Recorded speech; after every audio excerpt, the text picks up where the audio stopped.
Bonsoir à tous. Alors Mathias m'a dit, je dois balancer, il m'a dit, comme tout le monde te connaît, je te présente pas. Donc ça fait plaisir de se sentir accueilli ici, franchement. Je suis évidemment très heureux d'être là, donc je me sens comme à la maison, ici c'est chez moi. Pour ceux qui ne me connaissent pas, donc c'est Julien, marié. Et donc je suis pasteur à Limoges depuis 11 ans, j'ai quitté la région ici depuis 2008, donc ça fait quelques années maintenant, mais à chaque fois que je reviens ici, je suis toujours autant heureux de voir les uns et les autres, de voir aussi beaucoup que je ne connais pas. Mais en tout cas, voilà, ici, je me sens à l'aise, c'est chez moi, et quand je me sens chez moi, vous savez quoi ? C'est génial. Enfin, peut-être pas pour tout le monde, mais pour moi, c'est génial, en tout cas, voilà. Et donc, je vous passe les salutations de l'église de Limoges, du coup, qui, elle, s'est réunie ce matin, puisqu'il n'y avait pas de marathon à Limoges. On est un peu moins sportif, apparemment, là-bas, mais à Rouen, ça rigole pas. On fait un marathon et on paralyse toute la ville. Et donc, c'est ce qui fait que je suis là avec vous cet après-midi. En tout cas, je crois que le Seigneur a quelque chose à nous dire ce soir. Je crois que nous sommes toujours dans notre temps de louange et d'adoration. Nous louons le Seigneur avec des chants, avec nos voix, avec nos cœurs surtout. Et lorsque la parole du Seigneur est annoncée, nous sommes aussi dans la louange et l'adoration. Parce que lorsque la parole de Dieu est annoncée, de tout notre cœur, nous voulons être attentifs, l'écouter et la serrer dans nos cœurs pour pouvoir la mettre en application. Donc je crois que ça fait toujours partie d'un acte de louange et d'adoration. Lorsque nous sommes dans la louange et l'adoration, nous sommes détournés de nous-mêmes, de nos problèmes, de nos fardeaux, de nos soucis. Y a-t-il des gens qui ont des soucis dans la salle cet après-midi ? Déjà d'habiter Rouen, c'est un grand souci apparemment. Nous avons tous des problèmes, des difficultés, des fardeaux, des chagrins, etc., etc. On peut faire une liste énorme. Et de louer le Seigneur, de se tourner vers lui, nous donne la possibilité de penser à autre chose. Vous avez des problèmes, c'est souvent que vous regardez trop vos problèmes, trop votre nombril, si j'osais dire. Louer le Seigneur permet de regarder au-dessus des montagnes, au-dessus des difficultés, et d'être rempli de sa présence. Vous êtes d'accord de faire ça avec moi ce soir ? Je vous invite à la prière. Père, merci. Merci pour ta présence. Merci pour ta fidélité. Merci pour ta grâce. Merci Seigneur parce que ta présence n'est pas conditionnée par nos attitudes. Tu es là. Là où 2 ou 3 sont réunis, dit ta parole. Nous sommes plus que 2 ou 3 et tu es là, Père. Et nous voulons aussi être là à te regarder. Sachant que lorsque nous faisons ça, tu t'occupes de nous. Tu nous mènes plus loin, tu nous mènes plus haut, tu nous décharges. Et Père, nous avons tellement besoin d'être déchargés souvent. Merci pour ton esprit qui est là, qui agit, qui convainc nos cœurs de péché, de justice, de jugement, et qui nous rapproche de toi. Nous attendons à toi, Père. Viens bénir ta parole. Seigneur, ne la laisse pas revenir à toi ce soir sans avoir fait l'effet escompté, Père. Nous attendons à toi, Jésus. Amen. Pour ce soir, j'ai prévu de vous partager une parabole. Jésus avait l'habitude, lorsqu'il était sur terre, d'enseigner les uns et les autres au travers de paraboles, parce que c'était un moyen simple d'enseigner aux gens. Il faut dire la vérité, il y a certaines paraboles qu'on lit des fois dans les évangiles. Je suis content que Jésus ait donné lui-même l'explication, parce que moi, je n'aurais pas tout compris. Et des fois, c'est vrai, alors je pense que dans la parabole que nous allons lire ce soir, nous pouvons nous reconnaître dans un personnage ou dans un autre, et que peut-être elle peut paraître plus claire, mais des fois, j'ai remarqué qu'il y a des choses qui nous paraissent claires, mais ce n'est pas pour autant qu'on les a mis en application dans nos vies. Il n'y a que moi que ça arrive ? On sait ce qu'il faut dire, on sait ce qu'il faut faire, on sait l'attitude à avoir, mais de là à avoir l'attitude qu'il faut, des fois on est à des années-lumière de cela. Alors je vous propose de prendre votre Bible dans l'évangile de Luc au chapitre 10. Évangile de Luc au chapitre 10, et on va lire à partir du verset 25. Si vous avez l'habitude, c'est un lecteur assidu de la parole du Seigneur, vous avez compris que nous allons parler du Samaritain. Luc, chapitre 10, à partir du verset 25, le texte commence de cette manière-là. Un enseignant de la loi se leva et posa une question à Jésus pour lui tendre un piège. Il lui dit « Maître, que dois-je faire pour obtenir la vie éternelle ?» Et Jésus lui répondit « Qu'est-il écrit dans notre loi ? Comment la comprends-tu » Et il lui répondit « Tu aimeras le Seigneur ton Dieu de tout ton cœur, de toute ton âme, de toute ton énergie, de toute ta pensée, et ton prochain comme toi-même. » « Tu as bien répondu, lui dit Jésus. Fais cela et tu auras la vie. Mais l'enseignant de la loi, voulant se donner raison, reprit. Oui, mais qui donc est mon prochain ? Alors en réponse, Jésus lui dit. Il y avait un homme qui descendait de Jérusalem à Jéricho. quand il fut attaqué par des brigands. Ils lui arrachèrent ses vêtements, le rouèrent de coups et s'en allèrent, le laissant à moitié mort. Or, il se trouva qu'un prêtre descendait par le même chemin. Il vit le blessé et s'en écartant poursuivit sa route. De même aussi, un lévite arriva au même endroit, le vit et en s'en écartant poursuivit sa route. Mais un samaritain qui passait par là arriva près de cet homme. En le voyant, il fut pris de pitié. Il s'approcha de lui, soigna ses plaies avec de l'huile et du vin et les recouvrit de pansements. Puis, le chargeant sur sa propre mule, il l'emmena dans une auberge et il le soigna de son mieux. Le lendemain, il sortit 2 pièces d'argent, les remit à l'aubergiste et lui dit « Prends soin de cet homme, et tout ce que tu auras dépensé en plus, je te le rembourserai moi-même quand je repasserai. » Et Jésus ajouta « À ton avis, lequel des 3 s'est montré le prochain de l'homme qui avait été victime des brigands ? C'est celui qui a eu pitié de lui, lui répondit l'enseignant de la loi. Eh bien, va et agis de même, lui dit Jésus. Amen. Alors le texte, j'ai bien compris que vous étiez des gens intelligents. Je l'ai tout de suite vu à votre regard dès que je suis entré dans la pièce. Donc vous avez compris que le prochain, qui c'est ? Vous avez tous compris qui est mon prochain.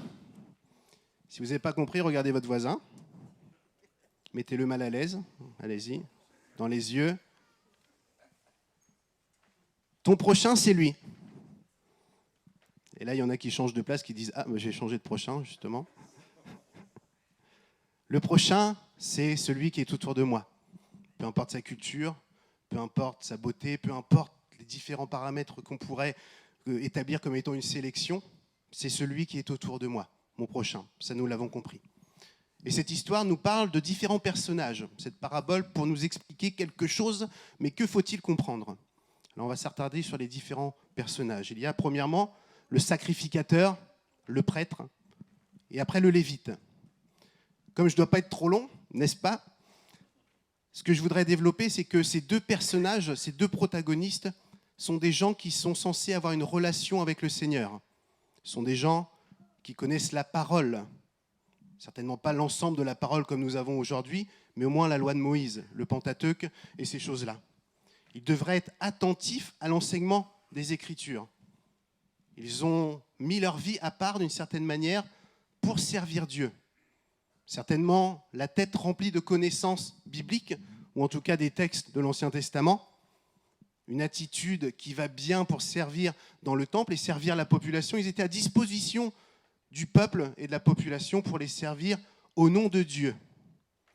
Et c'est tout à fait intéressant de voir que dans cette histoire, ce pauvre homme qui est au bord de la route, qui a été malmené, qui est à moitié nu et laissé quasiment mort, ces 2 personnages qui ont une relation avec Dieu normalement, jettent un regard et ne s'arrêtent pas. Alors évidemment, vous allez me dire, Julien, c'est une histoire, c'est une parabole. Je me pose la question, si on essayait de contextualiser cette histoire-là à notre époque d'aujourd'hui, et puis on peut parler d'une manière globale, on peut essayer même de réfléchir si ça arrivait aujourd'hui à Rouen ou à Amfreville, si l'attitude des uns et des autres serait différente. Évidemment, je dis oui, mais ne sait-on jamais. Ce que je remarque dans cette histoire, c'est que les 2 serviteurs de Dieu, ou tous ceux qui se sont mis à disposition pour servir Dieu et servir le peuple, ont peut-être oublié l'essentiel. Je disais certainement que leur tête est remplie de connaissances, leur être est rempli de savoir-faire. Comment est-ce que je dois servir Dieu ? Je dois faire de telle et de telle manière. Ils connaissent les textes, mais par rapport, je dirais, au b.a.-ba, c'est-à-dire de venir en aide à celui qui souffre, là, ils n'ont plus la capacité de le faire. Et peut-être que des fois, nos églises, ce message va s'adresser à des chrétiens, et je dois dire aussi à des non-chrétiens, ceux qui seraient là pour la première fois peut-être. Ce texte va vous être adressé aussi, nous allons réfléchir tous ensemble autour de ce qui est dit là, mais dans un premier temps, je vais m'adresser aux chrétiens. Et la question qu'on pourrait se poser, c'est est-ce que moi qui sers à l'église depuis des années, moi Julien, en tant que pasteur, les responsables qui sont là devant ou je ne sais où dans la salle, ou moi qui viens à l'église depuis des années, moi qui ai mis ma vie à part d'une certaine manière pour apprendre à étudier la parole de Dieu, pour pouvoir servir dans l'église, je sais ce qu'il faut faire, je sais faire un temps de louange, je sais comment conduire la louange, je sais ce qu'il faut mettre en place, je connais la liturgie du culte, etc. Mais est-ce que mon cœur, est-ce que mon regard et toujours attentif aujourd'hui à celui qui a vraiment besoin.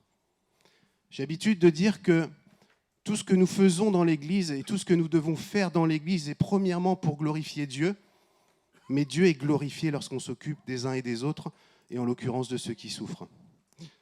Et j'ai peur que des fois, dans notre mandat de chrétien et d'Église, on soit passé à côté, où on préfère cultiver nos pensées, notre connaissance biblique, ou notre savoir-faire de chrétien dans l'Église, plutôt que de répondre vraiment aux vrais besoins, si je peux dire comme ça. Lorsque on était à l'époque du Covid à Limoges, où nous aussi on a été impactés peut-être de manière différente qu'ici à Rouen, à un moment donné, je me suis pris, si je peux dire, un missile Scud in the face dans ma figure, où je crois qu'à travers l'attitude ou d'une demande de quelqu'un qui était adressée à l'Église et moi ne pouvant pas répondre, je crois que le Seigneur m'a interpellé, m'a dit « Mais à quoi ça sert ? À quoi ça sert que vous fassiez ça tous les dimanches ? Que vous chantiez tous les dimanches, que vous fassiez des belles études bibliques, si le B à bas qui devrait être fait, vous n'êtes pas en mesure de pouvoir le faire. » On était pendant le Covid, et puis on est en centre-ville de Limoges, et on est toujours sollicité par tout un tas de personnes qui ont des besoins, évidemment, et puis les choses ne s'arrangent pas des années après. Dites-vous que nous, on peut être bien, mais il y a tellement de gens en souffrance, déjà matérielle, et puis à tellement d'autres niveaux. Et puis voilà que des jeunes gens arrivent, ils étaient de Côte d'Ivoire, peut-être à peine la majorité. Et puis il faisait froid, à Limoges il fait froid aussi, l'hiver. Et puis voilà qu'ils frappent à la porte de mon bureau et ils me disent « Bonjour, bonjour, est-ce qu'on peut dormir devant la porte de l'église ?» Et moi je me suis dit « Ben non, en fait ils ne peuvent pas. Parce qu'on n'a pas préparé l'église, on ne s'est pas préparé à répondre vraiment aux besoins. On chante bien le dimanche, on écoute bien la Bible, notre tête est pleine de connaissances bibliques, mais ce qui pourrait sembler être basique, répondre à un besoin concret de quelqu'un qui est en souffrance, eh ben on n'a pas mis en place ce qu'il fallait pour pouvoir le faire. » Et pour moi, ça a été comme un détonateur dans ma tête, de me dire, mais on doit changer quelque chose. On doit être concret. On doit arrêter de dire, Jésus t'aime, Jésus je te loue, jusqu'au bout je te suivrai, et je vais être envoyé comme tu m'envoies partout dans le monde pour répondre aux besoins. Et quand ça frappe à ma porte, dans l'incapacité de pouvoir le faire. Et là, dites-vous que c'était juste l'incapacité de pouvoir le faire. Notre cœur était partant. Il a juste fallu qu'on s'organise pour pouvoir mettre en place certaines choses. Mais j'ai peur que des fois, dans certaines communautés, et je crois que ce n'est pas le cas ici, vraiment, mais si toutefois, on peut se sentir interpellé, c'est bien.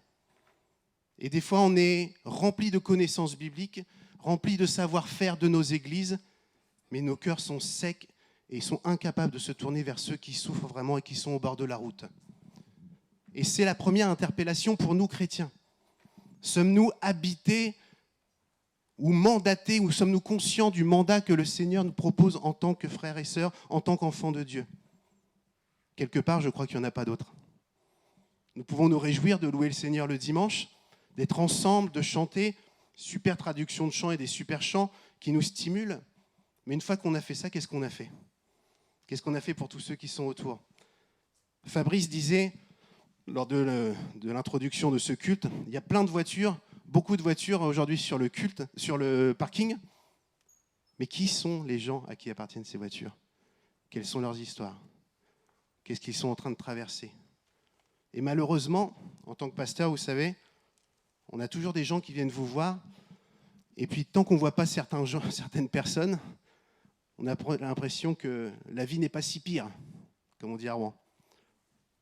Puis dès qu'on prend le temps d'écouter les gens, on se dit mais c'est terrible ce que vit telle personne, telle situation de vie, et on se rend compte que les gens sont dans une souffrance phénoménale, un peu à l'instar de ce gars qui est au bord de la route, et que ces hommes mandatés par le Seigneur, qui ont mis leur vie à part pour servir le Seigneur, jettent juste un petit regard et ne s'arrêtent plus. Je crois que ça doit nous interpeller. Quelle est notre réaction lorsque nous voyons la souffrance qui frappe à la porte de nos églises, de nos maisons, de nos familles ?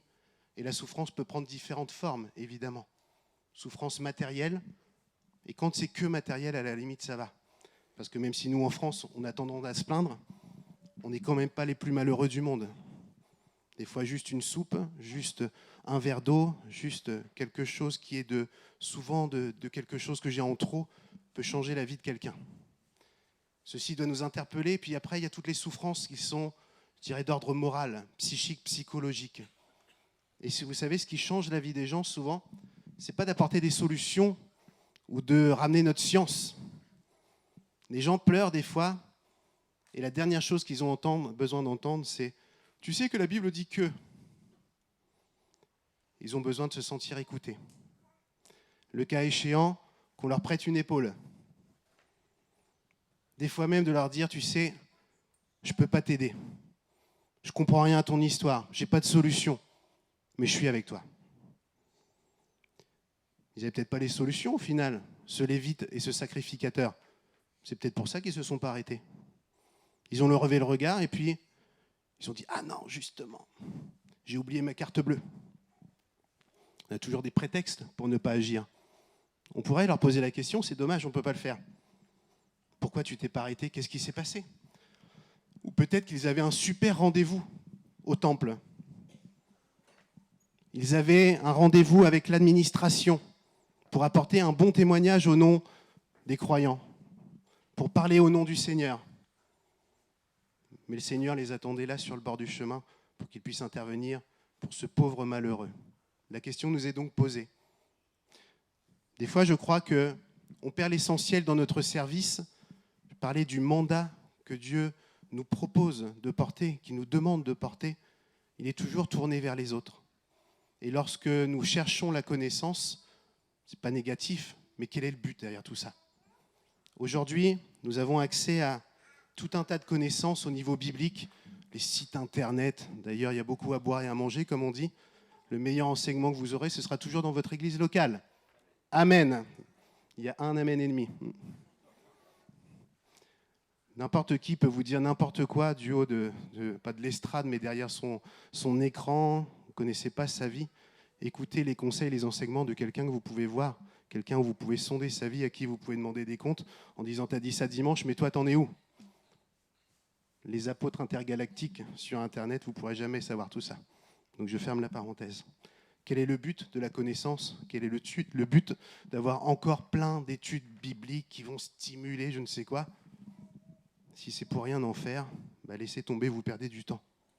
Mais par contre, donnez un verre d'eau à celui qui a soif, accordez une attention à celui qui souffre, juste un regard, un sourire, pas grand-chose peut changer la vie de quelqu'un. Et je crois que c'est là que le Seigneur nous appelle. Vous connaissez Oscar Wilde, j'imagine. Vous avez lu toutes ces poésies. Je dis ça, comme si moi j'avais tout lu, évidemment, mais c'est pas vrai.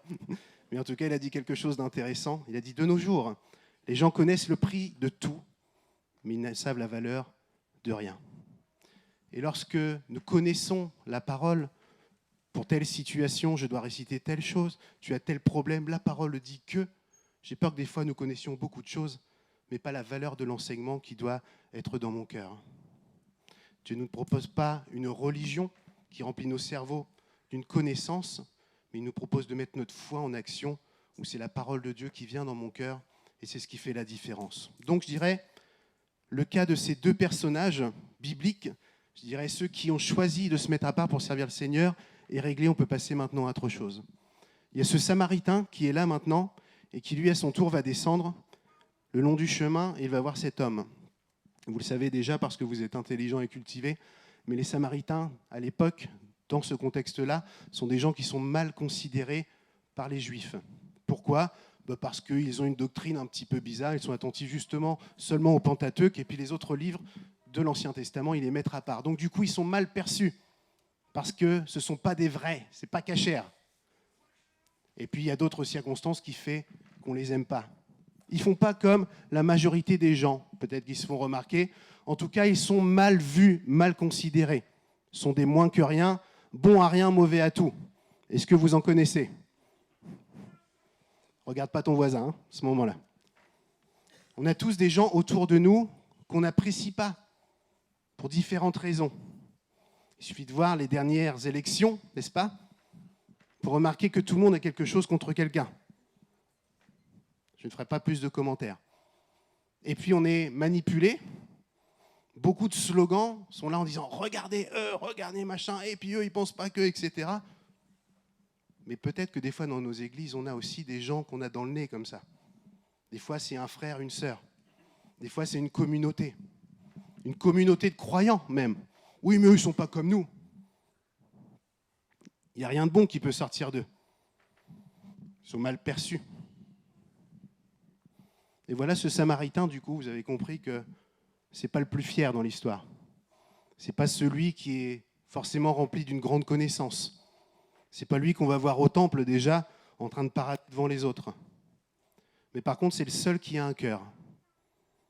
Et là, on peut déjà réfléchir par rapport aux deux premiers protagonistes, qui eux ont de la connaissance, eux savent servir, mais leur cœur n'y est plus. Lui, il n'a pas le reste d'une certaine manière, il n'a pas la considération des uns et des autres, mais lui, il a un cœur qui peut encore être ému par la souffrance de l'autre. Et nous ? Il n'est pas cachère, il n'est pas dans le lot, il n'est pas bien, mais il a un cœur. Pourtant, il aurait certainement plein de prétextes à donner pour ne pas s'arrêter, lui aussi. Parce qu'il est mal vu.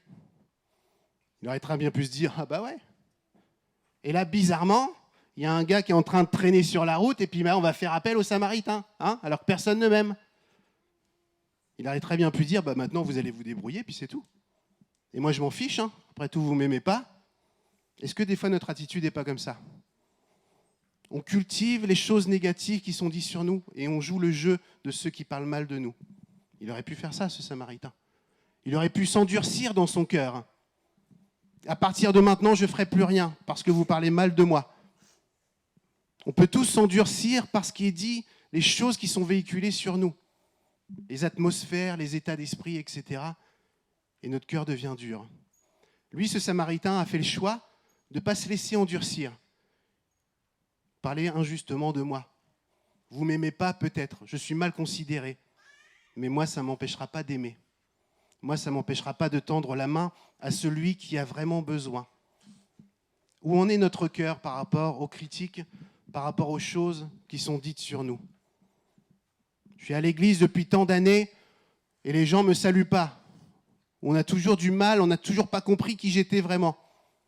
Alors je fais du boudin et je finis par plus venir à l'église. La parole de Dieu nous dit dans Proverbes chapitre 4, verset 23, « Par-dessus tout, veille soigneusement sur ton cœur, car il est la source de tout ce qui fait ta vie. » Par-dessus tout, fais attention à ta réputation, c'est important. Ouais, faire attention à sa réputation, c'est important.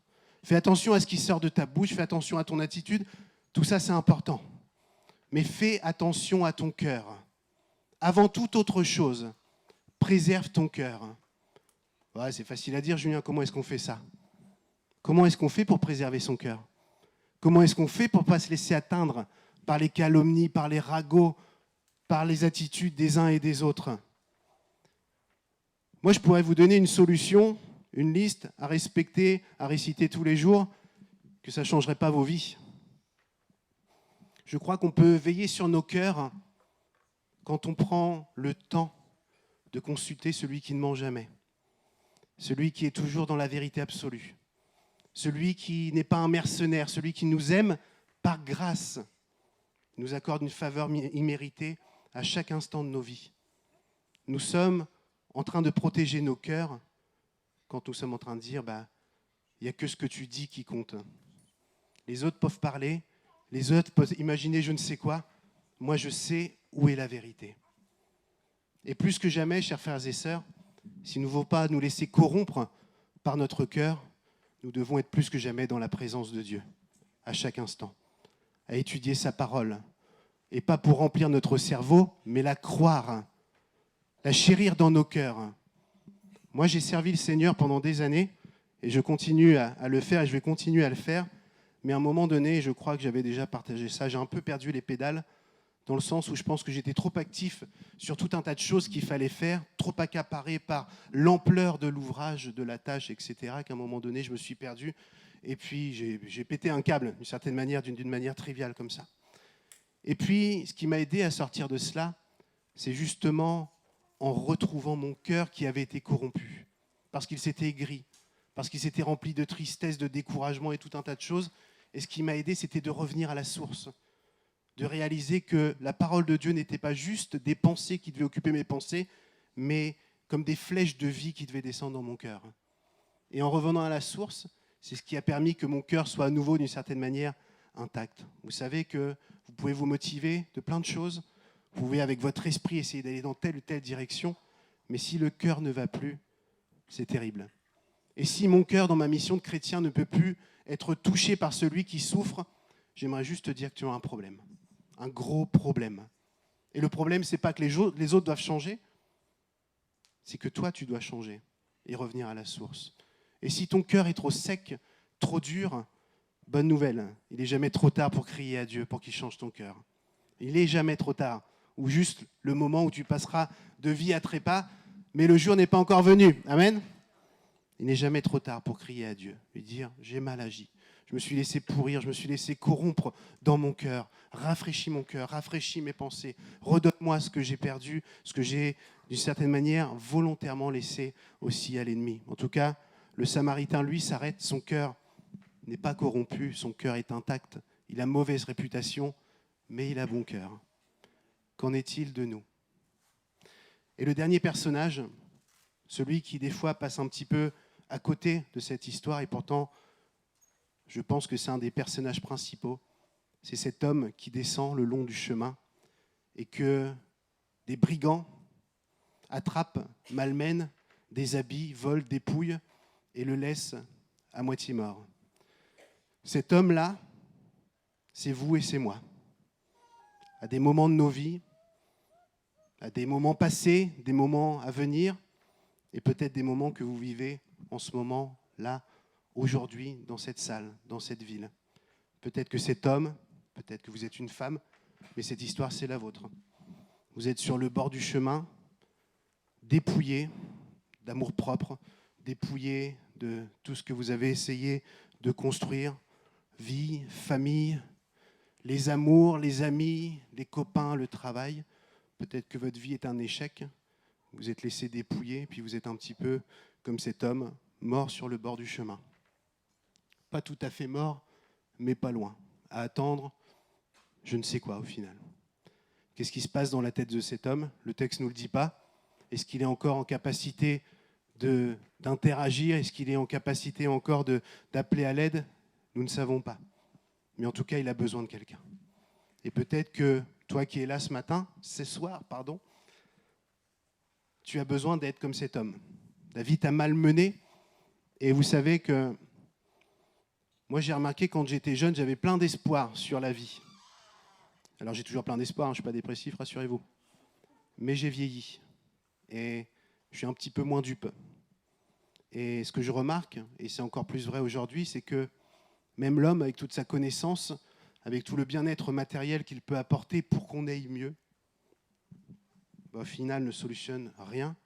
Et qu'à notre époque, où on sait tellement de choses, je crois que la population, en tout cas de notre pays, nos concitoyens, nos voisins, n'ont jamais été aussi mal qu'aujourd'hui.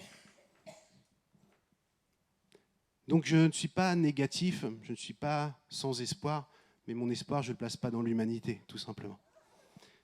Je me suis promené la dernière fois, et puis vous savez, il y a des gens qui font des câlins, qui vous proposent de faire des câlins dans la rue. Vous avez déjà vu ça ?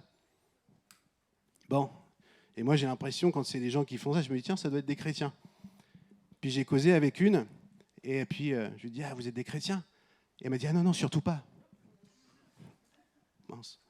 Elle m'a dit, moi je suis humaniste. Oh ma pauvre, t'es humaniste toi ? Arrête de faire des câlins là. Je ne crois pas à l'humanité, mais je crois au créateur de l'humanité. Celui qui a donné sa vie dans la personne de Jésus, qui lui justement est venu me chercher quand j'étais au bord du chemin, à moitié mort, déshabillé. Je ne vais pas vous dire de renier vos amis ou de changer de fréquentation et de ne plus rien attendre d'eux, mais sachez ou tard que c'est le lot de l'humanité, le lot de chaque homme et de chaque femme. Tôt ou tard, on peut se faire trahir, on peut se faire voler, on peut se faire dérober, on peut se faire malmener. Et quand tous nos espoirs sont fondés sur ça, eh ben, que reste-t-il ? C'est très difficile. La parole de Dieu nous dit que le voleur, il est question du diable, il ne vient que pour dérober, égorger et détruire. C'est le seul but du diable. Et c'est le seul but de ceux qui servent le diable. Et quand est-ce que je sers le diable ? Quand je ne sers pas Dieu, justement. Il ne vient que pour dérober, égorger et détruire. Fabrice nous a rappelé tout à l'heure que Dieu a tellement aimé le monde, Jean 3,16, qu'il a envoyé son Fils unique, afin que quiconque croit en lui ne périsse pas, mais ait la vie éternelle. Verset 17, en effet, Dieu a envoyé Jésus dans le monde, pas pour qu'il soit jugé, mais pour qu'il soit sauvé par lui. D'un côté, le diable qui écrase, qui accuse, qui dérobe, qui malmène, qui veut notre mort. De l'autre, Jésus qui nous relève, qui ne nous condamne pas et qui nous sauve. De quelle manière Dieu agit ? Il agit au travers de nous qui sommes là. Nous qui sommes croyants depuis des années, depuis quelques secondes peut-être. Quel est notre mandat ? C'est facile. Ouvrez vos yeux, allez à l'extérieur, allez commencer à prier sur les voitures. Non, c'est une blague. Allez essayer de rencontrer les gens qui sont là. Parlez-moi de vous. Je vais prier pour vous. Est-ce que vous avez un besoin ? Est-ce que je peux vous aider d'une manière ou d'une autre ? Voilà quel est notre mandat. Mais est-ce que notre cœur est prêt à dire oui ? Oui, je sais que je dois agir comme ça. Et peut-être que Dieu nous regarde des fois et dit, mais quand alors ? Quand ? L'homme sur le chemin, c'est le moment pour le Samaritain de révéler son cœur. Autour de nous, il y a toujours des circonstances que Dieu va utiliser pour nous dire, c'est maintenant le temps. C'est maintenant ou jamais. Alors cette parabole nous enseigne à nous tous, nous croyants, nous peut-être en démarche, nous peut-être en route, nous peut-être au bord du chemin, en mauvais état. Et j'aimerais juste vous inviter à la prière, baisser nos têtes et simplement réfléchir un petit peu à ce qui a été dit. Plus que réfléchir et peut-être se dire, mais ça fait des siècles, des années, des décennies que j'entends des messages à l'église et j'ai l'impression que c'est toujours bien, mais c'est quand la dernière fois que je me suis vraiment senti concerné ? Question à se poser aussi. Premier appel que j'aimerais faire, simplement, parce que je crois que des fois on a besoin de verbaliser, de mettre des choses en action pour pouvoir aussi changer de vie. Premier appel, c'est pour tous ceux qui seraient un peu comme cet homme, au bord de la route, à moitié mort, dénudé, en train de passer un sale quart d'heure, et que peut-être comme cet homme, en fait, n'a même plus la force de demander de l'aide. Ça paraît tellement évident que tu souffres, mais personne ne le voit. Et peut-être même ceux qui devraient le voir normalement. J'aimerais juste faire un appel et dire, si tu es comme cette personne, comme cet homme sur le bord de la route ce soir, et que tu as la capacité de le faire, peut-être lève juste la main et dire, c'est moi. Et moi, j'ai besoin d'aide. Raconte pas ta vie, raconte pas quel est ton problème, et si c'est juste toi, dis, moi, je suis là, j'existe, je suis sur le bord de la route, je vous fais un petit coucou de la main, c'est moi. Pensez à moi au moins dans vos prières. Et puis encore mieux, venez me visiter, venez m'aider, venez m'encourager, venez porter avec moi peut-être un moment mon fardeau. C'est moi, je suis là. Ma sœur, le Seigneur t'a vu ce matin. Et un autre appel, nous allons prier tous ensemble après. Pour ceux qui sont peut-être un peu comme ces deux religieux, qui savent, qui connaissent, qui savent comment ça fonctionne, qui ont la tête bien pleine de vérités bibliques, mais leur cœur est complètement sec. Et puis peut-être même que de voir les gens qui souffrent autour d'eux, non seulement ça ne fait rien dans leur cœur, mais même ça les agace. Il ne peut pas aller souffrir ailleurs, celui-là ? Ce qu'il peut y avoir aussi des fois dans nos cœurs et dans nos attitudes. Et malheureusement, nos attitudes, nos silences révèlent que nos cœurs des fois sont insensibles. Et peut-être que tu entends ça et tu te dis, moi c'est moi, et je sais que le Seigneur ne m'accuse pas, qu'il me reprend, mais qu'il m'encourage à changer. Et moi, j'ai pas envie de finir comme quelqu'un qui est aigri et qui n'a plus rien dans son cœur à donner aux autres. Je veux changer d'attitude. Et s'il y en avait qui étaient là ce matin, peu importe, parce que comme j'ai grandi dans les églises, je sais ce qu'on se dit à ces moments-là, mais si je lève ma main et que l'autre me voit lever la main, qu'est-ce qu'il va penser de moi ? J'aimerais juste vous dire pour ce moment solennel, peu importe qui est à côté de vous, peu importe ce que pense l'autre, la seule chose qui compte, c'est quelle réponse je veux donner au Seigneur ce soir. Je suis sec, je me suis laissé voler mon cœur, j'ai plus rien à donner, mais je ne veux pas en rester ici. Père, je veux crier à toi. Si c'est ton cas ce soir, lève juste ta main pour dire au Seigneur, c'est moi. Je veux changer d'attitude. Je veux te confier à nouveau mon cœur. Je veux que tu puisses le remplir de ta bonté, remplir de ton esprit. Je veux ne plus rester celui qui reste indifférent à la souffrance de l'autre, Père. Il n'est jamais trop tard pour revenir à Dieu. Jamais trop tard pour crier à Dieu. Il est celui qui nous accueille. Et le dernier appel, c'est pour tous ceux qui croient, qui pensent que leur existence est insignifiante ou en tout cas pénible pour les autres. Tous ceux qui se disent, mais moi je sais que je suis mal considéré, les gens m'aiment pas, ils n'aiment pas mon accent, ils n'aiment pas ma couleur de peau, ils n'aiment pas ma manière de vivre, ils n'aiment pas ma manière de prier. Et au bout d'un moment, ça me saoule et tu endurcis ton cœur. Et le Seigneur te dit ce soir, peu importe ce que pensent les autres, garde ton cœur plus que toute autre chose. Et si tu sais que tu t'es fait voler ce soir parce que les gens t'ont catégorisé, samaritain, mauvaise personne, personne de tel caractère ou de tel, mais t'ont mis dans telle case, crie au Seigneur ce soir, Père, redonne-moi ce que je me suis laissé voler. Change mon cœur. Viens remplir à nouveau. Merci Père pour ta présence. Merci Saint-Esprit parce que tu agis dans nos cœurs. Père, je te confie tous mes amis qui sont là ce soir, tous ceux que tu connais. Je te demande d'intervenir, Père. Je te demande de relever. Je te demande d'encourager. Je te demande de révéler à nouveau ce qui a été perdu, de redonner ce qui a été volé, Père. Je crois que tu agis puissamment ce soir. Merci Saint-Esprit. Alléluia. Merci Jésus.